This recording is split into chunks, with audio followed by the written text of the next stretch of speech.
Trending ang coach na ito sa MPBL matapos sikmuraan at batukan ang kanyang batang malalaro at kawawa ang inabot ng ating batang Gilas player sa isang Eurocamp, binabad lang sa bangko. Yan ang ating mga pag-uusapan para sa video natin na ito.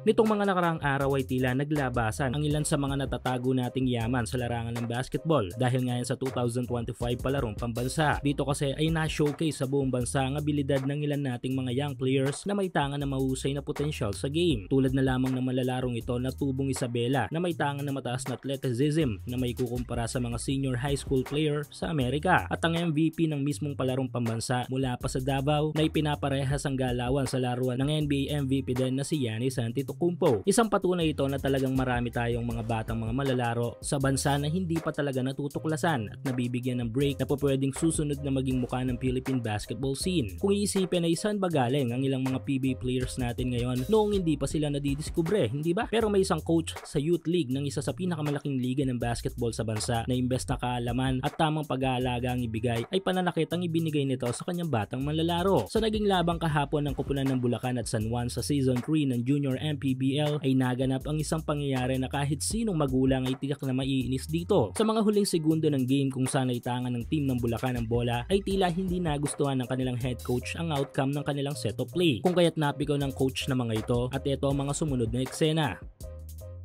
Yes, sinikmurahan at binutukan ng coach na ito ang kanyang player. Nakuha ng team ng San Juan ang panalo sa game na ito sa final score na 77-75. Viral ngayon sa social media ang naging act na ito ng head coach ng Bulacan.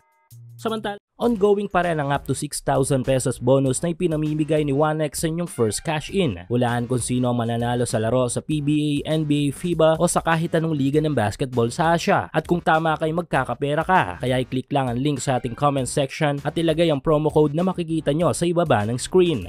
Isang opportunity ang nakuha ng ating batang Gilas player na si Jacob Baila sa isang basketball event ng isang sikat na brand. Pero tila ang dapat bagay na magagamit ng ating kababayan upang makakuha ng interes overseas ay naipagdamot dito. Sa kanilang Eurocamp kung saan ay makakalaban nila ang ilang mga top young players around the world ay kabilang si Jacob sa Team World. Kaso sa kanilang mga laro ay walang nakadesenyong play para sa batang Gilas. At sa kanya naging stint dito, kung di ka po sa minuto ay binabangko na lang ito. Though nakausap nito at nabigyan ng matinding advice ang NBA legend na si Derrick Rose ay hindi rin naipakita dito ni Jacob ang kanyang kakayahan dahil nga sa ginawa dito. Again, palagi nating sinasabi ito noon pa man sa ating mga video kung saan ay same thing sa ginawa ng NBL at NBA Summer League kay Kai Soto, Euroleague team na Dubai ni Terdy Ravenna na walang silbi ang potensyal at kakayahan ng isang manlalaro kung wala itong mga minutong makukuha sa laro.